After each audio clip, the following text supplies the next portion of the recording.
Welcome to the Exceptional Sales Leader Podcast with Darren Mitchell. If you're a sales leader looking to take your leadership to a whole new level, then this is the podcast for you. We'll be exploring tips, techniques, and strategies to help you take your leadership to the exceptional level and allow you to enjoy more money, more meaning, and better sales results.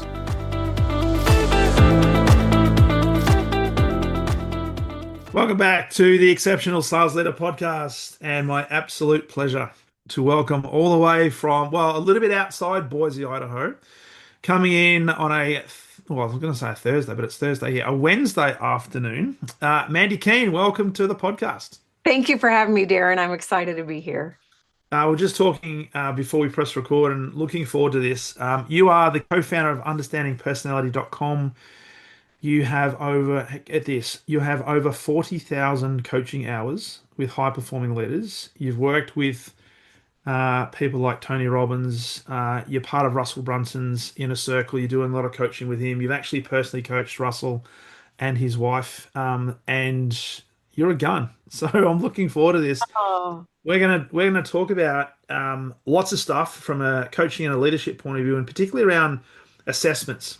So, as we said before the podcast started, we roll how we roll. There's no real questions that I've got other than love to delve into a little bit about your past to begin with, and what you've done and what led you down this path. Did you wake up one day and say, you know what, I'm going to be a coach, I'm going to be a leadership coach, and I'm going to focus really heavily on personality assessments, other assessments? How did it all start? Yeah, thank you for asking that. And I love how you do your show, Darren. So I just know we're going to have so much fun. I bet everyone has an experience of, thank goodness this happened, ... I was working for Tony Robbins in his admin department. I was working on his sales team doing admin. And Darren, you do not want Mandy ever doing admin. I was terrible at it. I don't know if you've ever had a job where you sucked at it, but nothing like eats at your self-esteem like doing a job that you suck at. And it was one of the first times in my life that I was asking myself, am I dumb? Like, what's wrong with me? Because I kept making mistakes. And being with your background in sales, you see the dark side of humanity. When you mess up a salesperson's commission, oh, wow. So Tony Robbins opened up a coaching department. And when he opened up his coaching department, it was one of those moments like Rudy wanting to play for Notre Dame. I knew I wanted to do it. It made no sense at all because I was 19 at the time and, sucking at my job. My self-esteem was in the gutter, but here I want to be a Tony Robbins coach. It made no sense at all. But I decided to apply, and because I had connections within the company, they allowed me to apply, and I was not going to get hired as a coach. In fact, I got told by the trainers and the people who were doing the training, you're not going to get hired. You're not going to make it. And I was stubborn and going, I have to do this. But that didn't feel good to hear. In the training, they had a man by the name of Robert Alderman. I always love to give credit where credit is due. He introduced Tony to the DISC assessment. And then he trained all of us who were applying to being a Tony Robbins coach. And this was back in 2000. So we didn't have like the smartphones and everything. So we all had our DISC reports just printed out on paper. And then Robert, he was a very tall man. He kind of looked like Tommy Lee Jones. He was intense, very serious. We were all like scared of him and intimidated. And he was reading he did their DISC and their values, and he was reading them, and he was just cutthroat. Like, I don't know if you'd make a good coach because of this and this. I'm concerned because and I was like, oh my gosh, I'm going to throw up. I was so nervous. I was not trying to be funny, but it ended up being funny. I gave him my DISC results, and I bowed as I did it because I didn't want to look him in the eyes, and everybody started laughing because it was like I broke the ice because I was shaking and giving it to him. And I'll always remember this moment in my life because it was pivotal. Is Robert looked at my DISC results. He looked at me, and I'm just like not breathing, trying not to puke. And he looked at my disc results, he looked at me and he said, "You'd make a great coach." Whoa. Yeah. And I was like, oh my gosh. And it was just like a knee jerk reaction. I asked him, how come I sucked at admin? And this very serious tall man that everybody was like intimidated of, he let out this weird giggle that like surprised us. He was like, you in admin? And it was like, we all were like, did that just happen? And he said, you'd be terrible at admin. And I go, I was. And so that's what hooked me, Darren, is I was like, I've never met this man. He looked at just a bar graph of results of assessment I took. I was only 21 years old, and I thought, this stranger knows more about me than I know about me. Mm. I've got to find out more. And that is what just made me geek out on DISC. And I started studying and reading the reports and asking so many questions. And that's what got me hired at Tony Robbins. I know without the DISC assessment, there's no way they would have hired me. But Yeah. because I geeked out about it and I knew and I understood, oh, if you're a high D, I need a bottom line and I need to get right to the point. I need to not, I learned how to communicate differently with different personality types. Yeah. And that's what made me shine at such a young age with such little life experience as a coach. So that's Wow. what got me started. Now let me guess. There was an I in your disc assessment. There was a what? Oh There yeah, was an there's a I. very high eye, just like you, Darren. Very high Because eye. you're not going to Yeah. be a C if if you don't like No, my it. my C was one, so you can imagine. I see my C is very low. I'm a high IS. I like to say that us ISs, SIs are like the golden retrievers Yeah. because we're so people oriented and we want everyone to like us. We want to serve.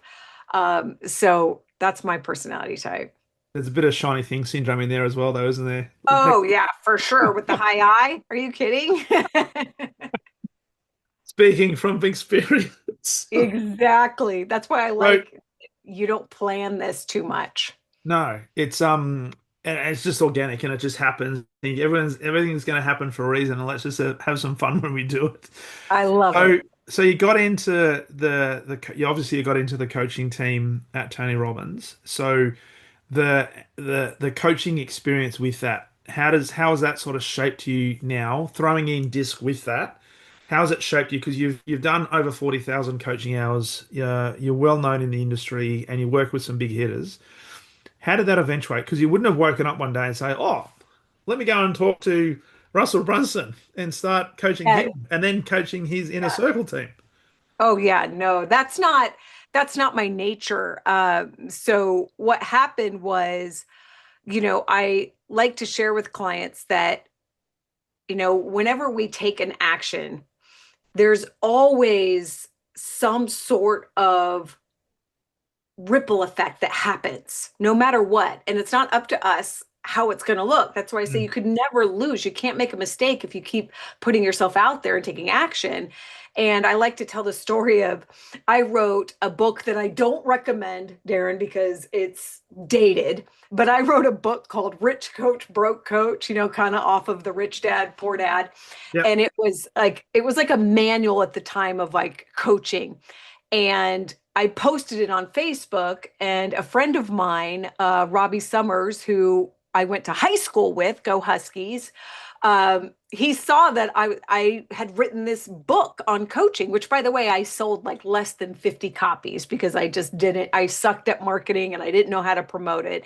And I'm like telling people, don't get it now. But because I wrote that book, you know how if you're an author, people immediately, there's a lot more respect. Yeah. That one book, even though I didn't sell very many copies, was enough for Robbie to go, oh, she must really know what she's doing as a coach. And he liked me from high school. We had some rapport from that because we were friends. And then he was working for Russell, and he connected me with Russell. And I'm so grateful that he did, because when he connected me with Russell, I had Russell take the disc. Russell was Yep. like, what are you having me do? And I'm like, just do it, Russell. Just take it. And so he took the disc assessment. I read his results. He was like, whoa.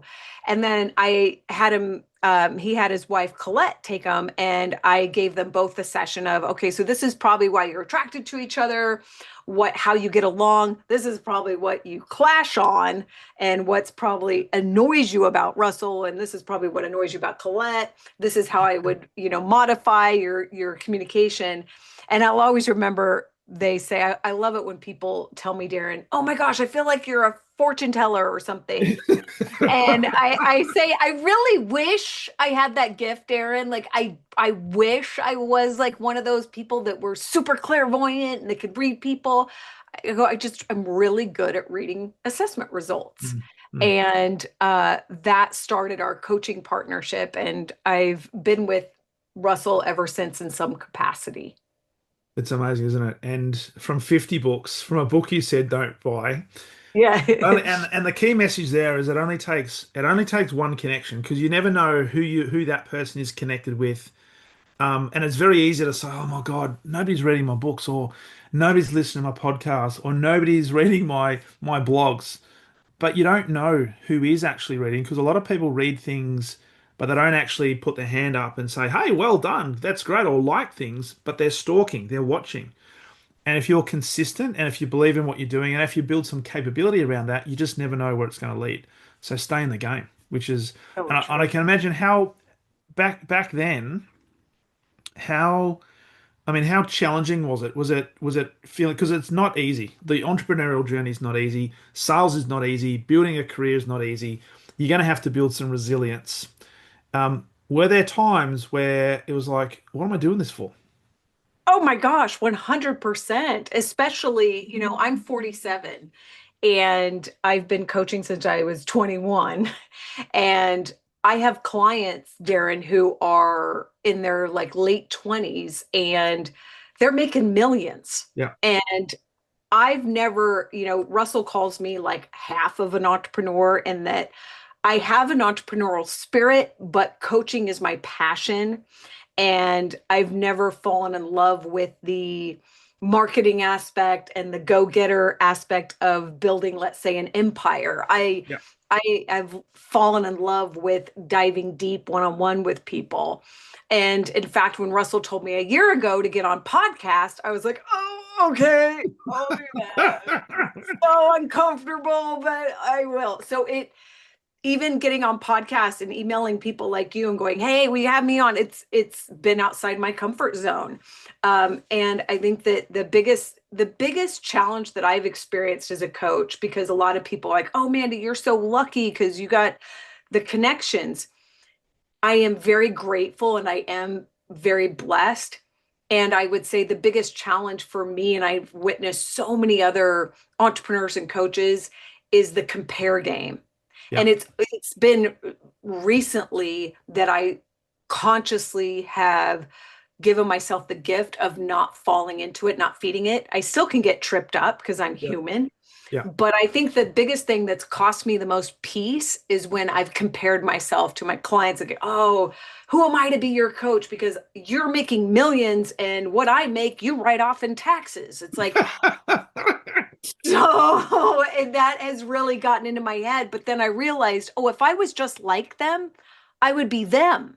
I Hmm. wouldn't be doing my job. I wouldn't be doing my role. And I look at my role in a way similar to like a therapist on a police force. There's a reason why they're a therapist on the police force and they're not, let's say, a police officer, Yeah, right?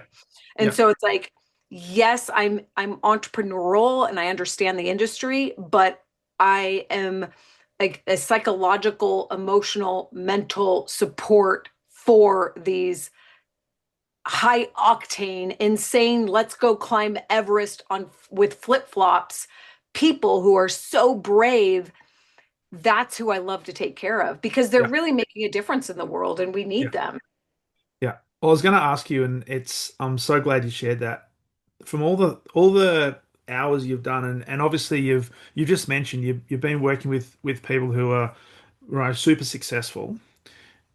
It's almost like, well, you can't distill it down into one key lesson, but what are some things that you've learned from working with these guys that you've been able to apply for yourself, but can leverage and speak to others? So people who are ambitious but haven't they and the comparison game is huge, right? We all do it, and it's really dangerous.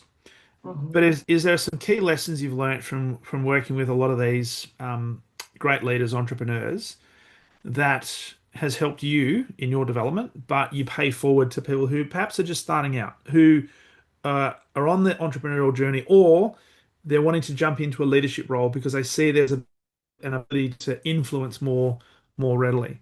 Are there some key themes or key themes that sort of stand out? Yes, such a beautiful question. Thank you for asking it because and this is the reason why I love personality assessments. The number one objection I get to personality assessments is I don't want to be put into a box. And this is what I say back very playfully and lovingly is you're already in one.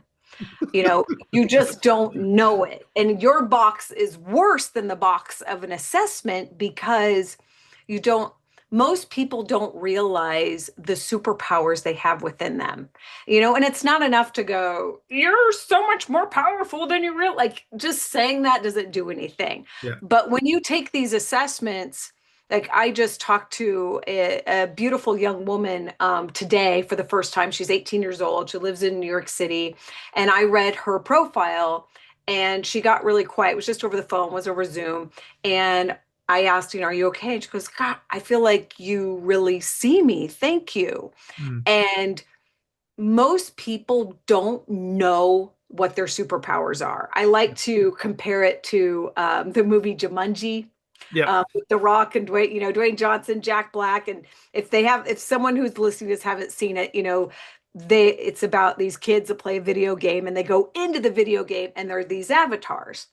And then they show what their superpowers are and their kryptonite.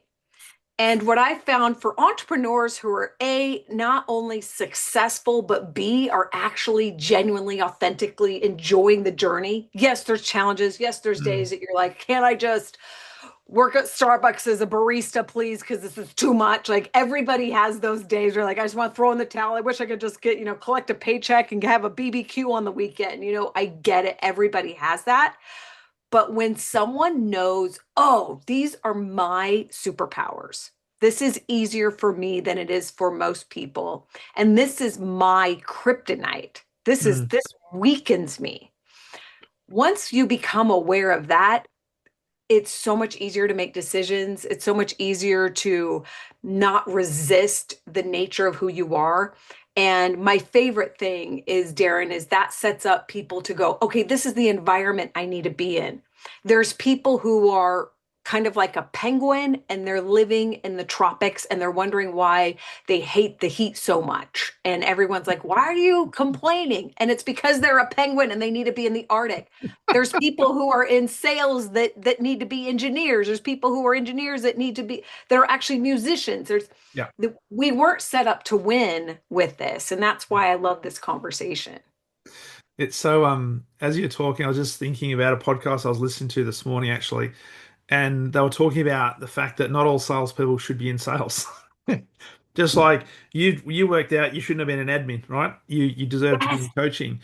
And I love your thoughts then, because I've built sales teams and I've obviously ran sales teams for many years. And uh, the danger we run as certainly as sales leaders is we often bring people in who remind us of ourselves, because birds of a feather will flock together, and we often see sales teams being built that become one dimensional, and we don't have diversity.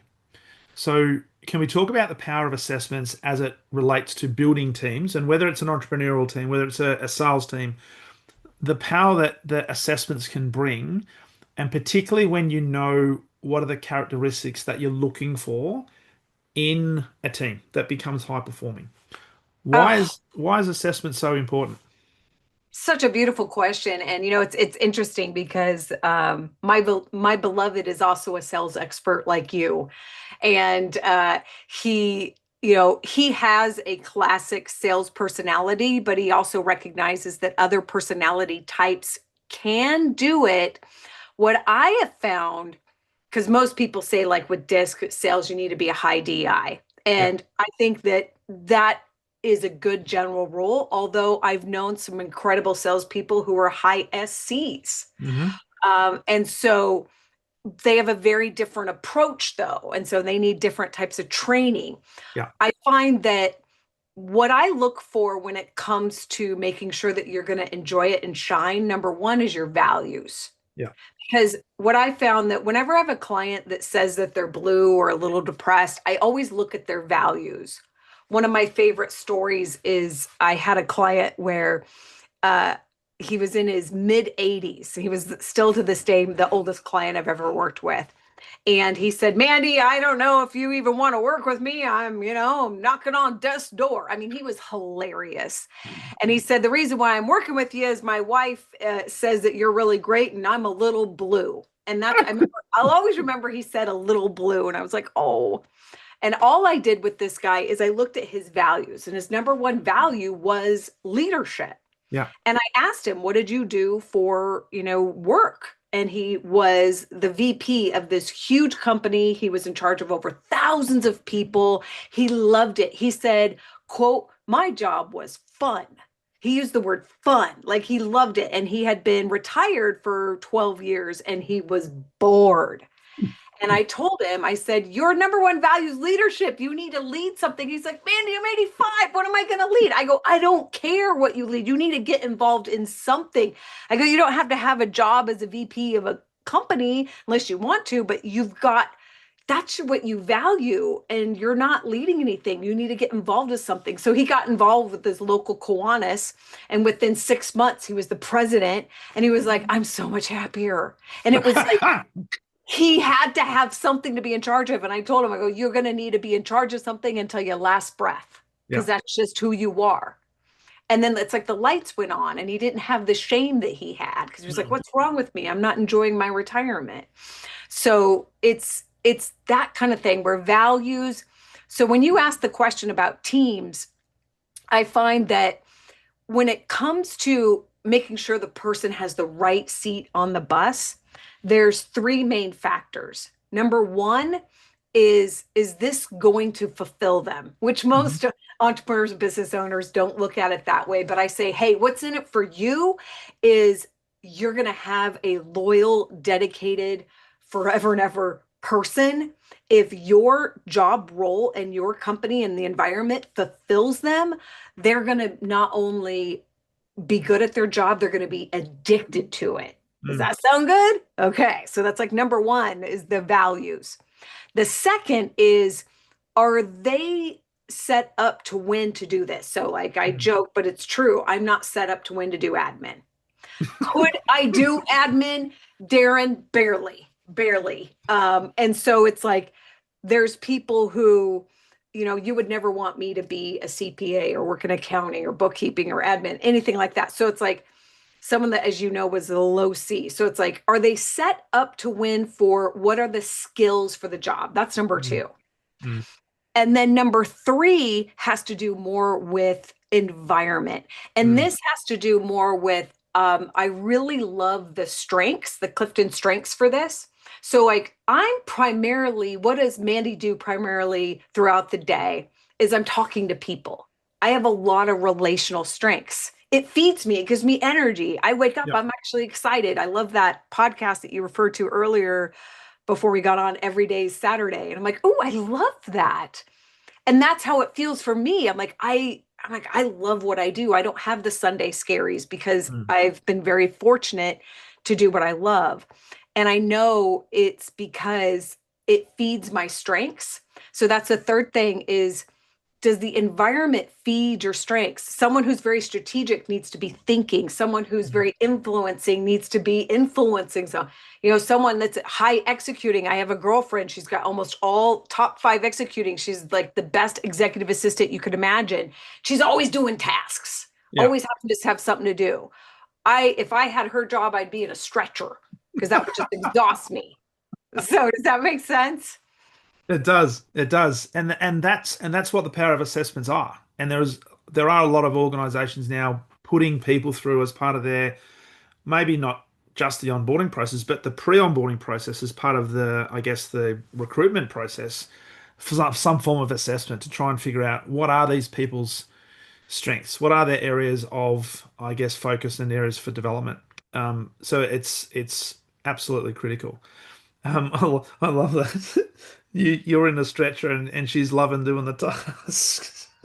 It's so true. Like she loves it. And I told her, I'd say, there's not enough Xanax in the world for me to be able to take to do what you do. There's no way. And I would hate it. And I think that that's something that we need to just create the space that it's okay to suck at certain things. It's okay to not like certain things versus having shame around it or making up a story like 19-year-old Mandy was starting to make up a very dangerous story that it had something to do with my intelligence. Mm, When it would be 2 years later, I was coaching people two, three times my age. yeah. And I was doing a good job at it, which that felt really weird at the time. But now I understand I was in the right role. So let's talk about that because you started really young, and no doubt you would have had to have dealt with some ageism challenges, and dare I say it, maybe also some gender-based challenges as well. Um, Yes. what do you say to people? Because you there's a school of thought that says in order to be credible in the marketplace, you need to have a track record, you need to be a certain age, you need to have some grey hair, etc., etc. You need to have gone around the block a few times. Um, but if you've got the intelligence, if you've got the awareness, if you can ask great questions, if you've got the, I guess, the emotional intelligence to be able to be curious enough to serve another person and to be able to watch and see the patterns, doesn't matter how old you are. Oh, man, that is a complicated question, Darren. And I'm gonna really, oh, I'm gonna be as honest and mindful as I can about it. If it's okay, I want to answer it and then completely contradict myself. Is that cool? Please.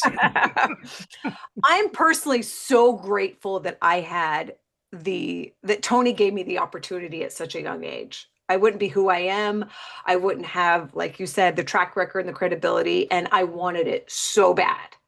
And so I'm so grateful for it. And I know that I did help people, and I know that I did make a difference. I also know I caused damage, not intentionally, but I know that I also caused psychological damage because there was so much that I was unaware of, that we coaches were unaware of around mental health, around anxiety, very, very ignorant. And Yeah. I'm so grateful for my life experience now because I know, I mean, it'd be weird if I couldn't say that I'm a better coach today than I was back then. Uh, I do believe I saw a funny meme, maybe you've seen it, where it says, I wish I had the confidence of a 25-year-old life coach. And I thought, oh my gosh, that just cracked me up because I thought of, I was 21 and thought I had life figured out. And oh, I had no idea. Uh, so I'm so grateful that I had that experience. At the same time, that Mandy was very green and very naive and didn't have the life experience and the compassion that I have today. I would say the Mm. biggest difference between me today and the Mandy at 21 is compassion. Do I believe that you can have that at 21? You bet. So I would answer that question yes and no. I do believe there is, in our culture, we have such a weird relationship with age. If you think about it, it's like, yes, my dad has said his doctor has to have gray hair, otherwise he's not going. So there is like that beauty of respect, of experience, and time in the saddle. But then people get to a certain age and then we don't want anything to do with them. And there's Yeah. there's a lack of respect. Yeah. And then there's a most like a worship of youth and not realizing, oh, this person actually probably has something to teach me. Right. And so I would say that depending on who you are, I'm a huge believer, and please let me explain this because it's going to sound like a Disney quote, but I'm a huge believer in following your heart. Hmm. And what I mean by heart is not your emotions, but that internal compass that we all have. Einstein said that intuition is the most valuable tool. He also said that imagination is more important than knowledge. And what I've learned to believe is that what Einstein was talking about was not the monkey mind of did I leave the stove on, but what he was talking about was we all have access to this higher intelligence that we can't see with our eyes, hear with our ears, and feel with our hands. That we all have access to this. And if we give ourselves the chance to access it and trust it, magic happens, miracles happen. Life can flow in a way that it just doesn't flow when we resist that. Yeah. And that's an art in itself. So that's a very long-winded, different way to answer your question. I think it really depends, and that's what comes up for me. I love that. And as you're talking, I'm thinking um, intuition. And I was actually having a conversation yesterday. I was doing a group coaching with a company yesterday, and they wanted to, and it was just, it was an open forum. You could ask me anything. I've been doing leadership programs with them, and I said, right, this session is, you got 2 hours with me, and you can ask me absolutely anything, right? And Cool. they wanted to talk about mindset. So we delved into mindset, and I had to be careful because these guys weren't, uh, I guess, intellectual giants, and I'll say that respectfully, blue collar, but really good people. And we delved into mindset, but I asked the question and I said, when you are asked, what do you do? What do you respond with? And they say, well, I'm a supervisor, I'm a team leader, I'm a leader, I'll do this, right? But I said, what if I asked you, who are you? How would you answer that? And they said, what? Nobody's asked me that. And I said, well, here's the thing. We've all got like a self-image, and our self-image is, as you said, it's your internal compass. So it's about who are you. So I spend a lot of time with leaders, not just on the technicalities of what you need to do as a leader in terms of the frameworks and the process and stuff like that. I work with them on who are you as a leader and why are you a leader. So to your point, what is your internal compass? What is your internal value system? Who are you? What's your self-image? Because your self-image will project out into the world. And I said, your team is a reflection of you. So if you're not liking your team, then go have a look in the mirror. Oh my gosh, I love it. Because so what I want to ask you there is I mean, it's sort of a loaded question, and I apologize for that. But how important is self-awareness from a leadership point of view? Whether you're leading a team in a corporate, whether you're leading an entrepreneurial team, whether you're leading yourself and leading your family, right? How much emphasis do you place on self-awareness? Oh, that is such a beautiful question. I think it's actually easier than the age one. Uh, so thank you for that. There's a great book if anybody wants to get into I call it the Marines of Meditating. It's a 10-week self-study book, and it's called the Presence Process. And it's written by a beautiful man by the name of Michael Brown. And Michael Brown has one of the most just heart-wrenching and inspiring stories. He had these cluster migraines that no one could cure. He wanted to commit suicide. He tried so many things. He's in so much pain. And then he found this meditation technique that freed him. And I've done it myself. I've had only a few clients able to do it. I've recommended it to so many, but the mind has so much resistance to meditation. And in that book, Michael says awareness is the only tool required for authentic transformation. And so when you say, how important is awareness? I say, it is everything.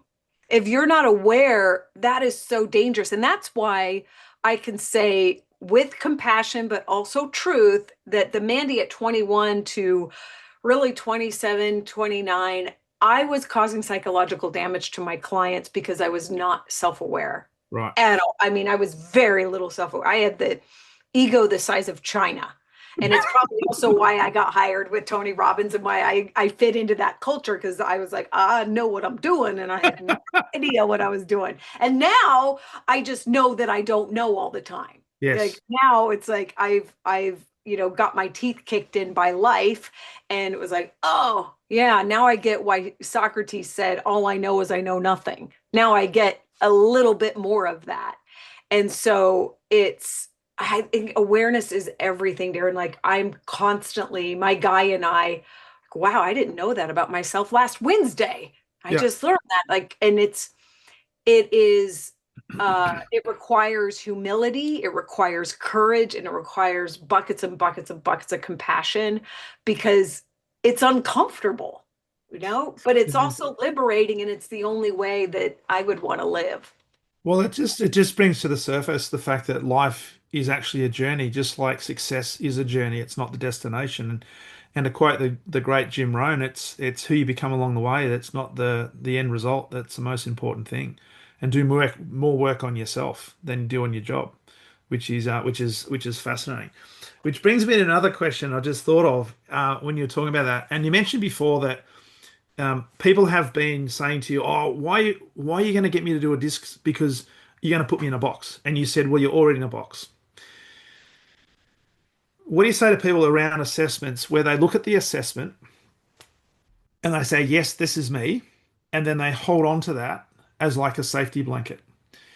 My personal approach is it gives you an insight into how you are, what your behavior is, what your energy type is, but you have elements of all four that you should have the adaptability and the capability to become a chameleon based on situation.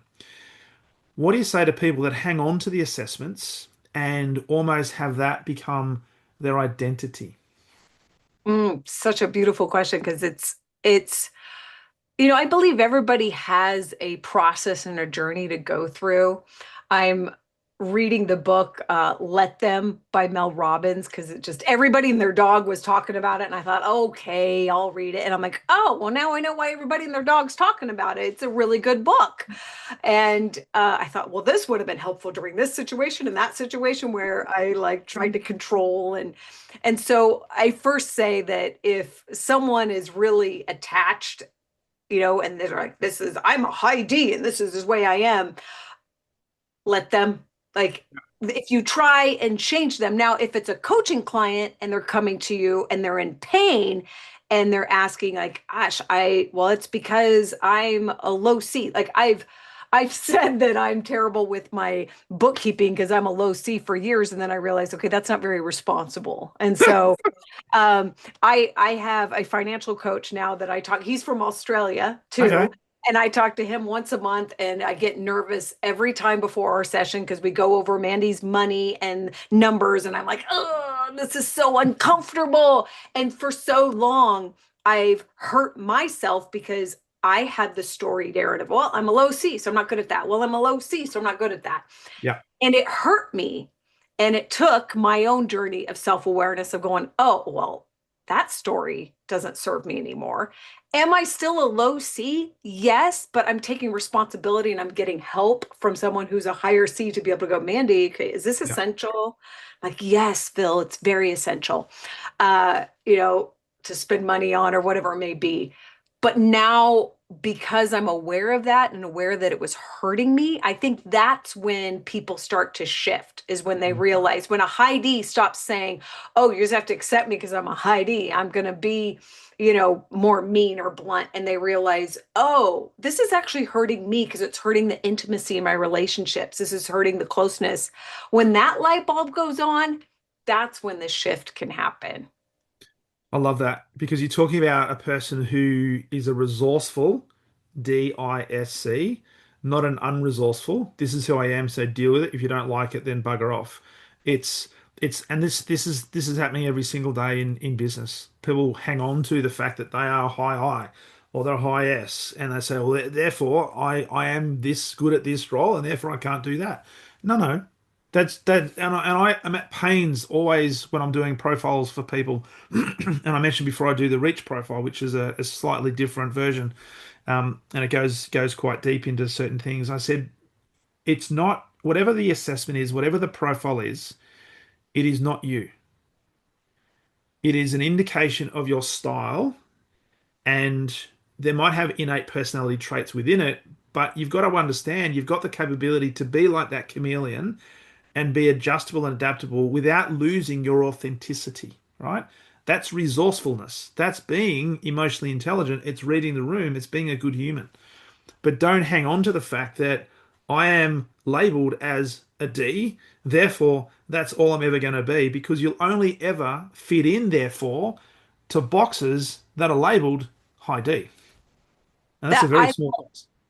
Thank you for sharing that. That you just gave me a gift, and I will quote you on it of, it's not you. And I love how you pause when you say that. Like, it's not you. This is because it's not, like, that's why I like to use the metaphor of Jumanji. It's like, I'm playing the avatar of Mandy. You're playing the avatar of Darren. We are these complex, beautiful, strange, infinite souls playing this very strange human game. And so it's like, wow, we can do so much more. And you're right. And I love that you recognize we are adaptable.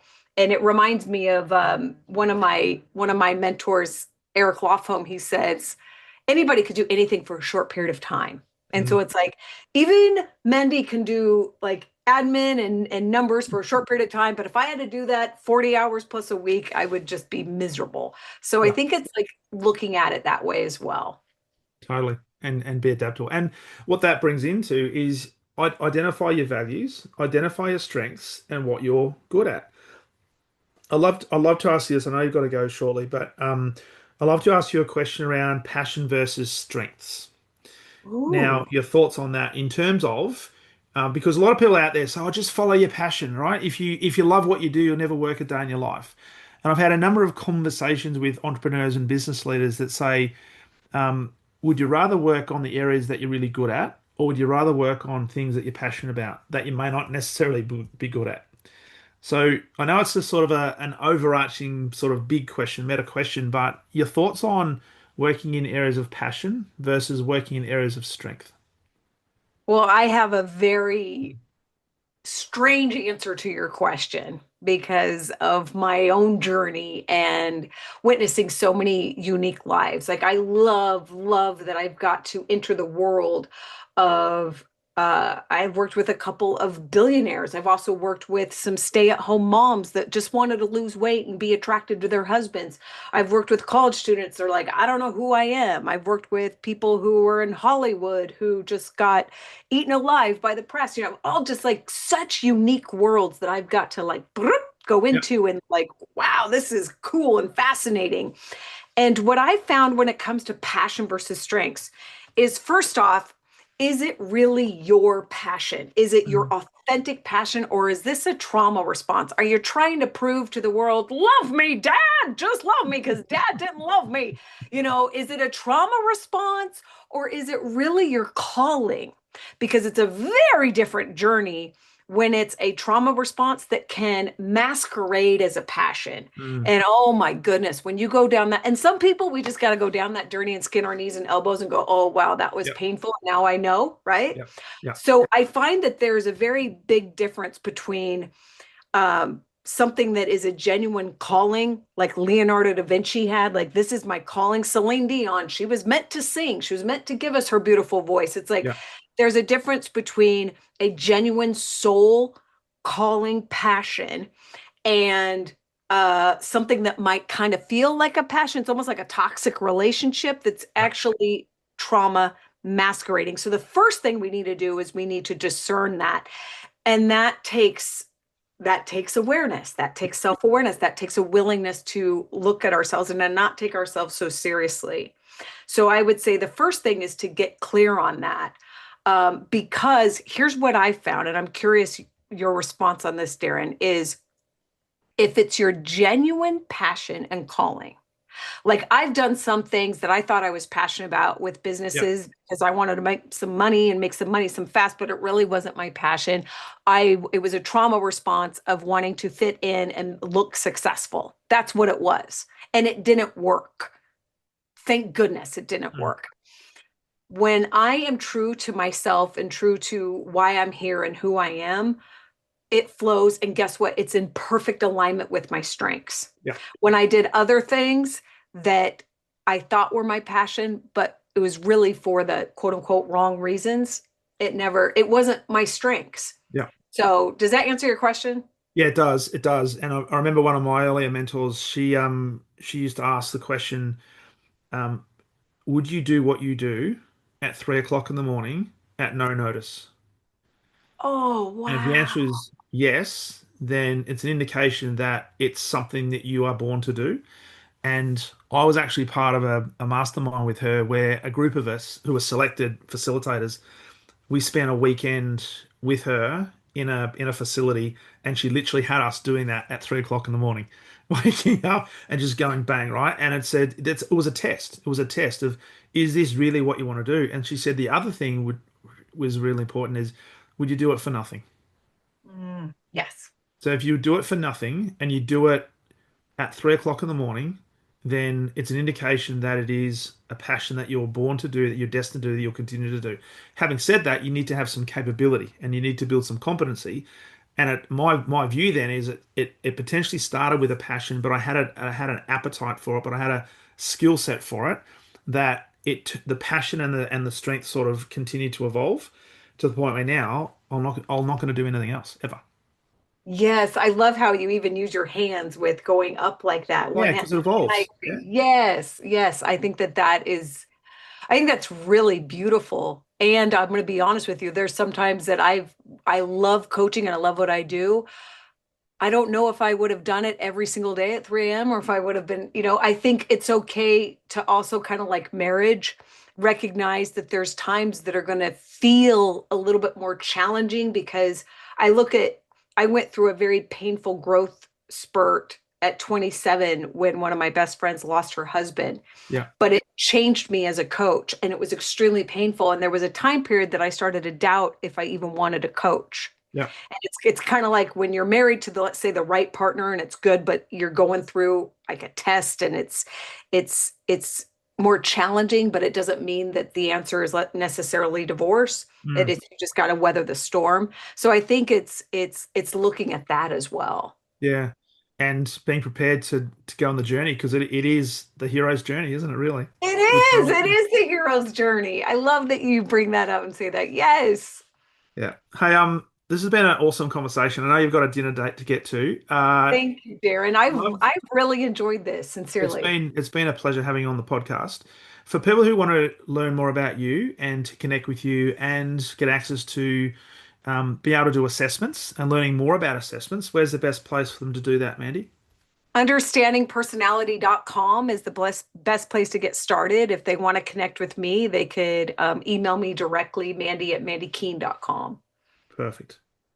Awesome. I'll put that in the show notes and highly recommend people reach out to you because you're a superstar. You're a bundle of joy and keep up the Aw. awesome work. And thanks again for being a guest on the podcast. Thank you, Darren. This was lovely. I really appreciate it. All the best.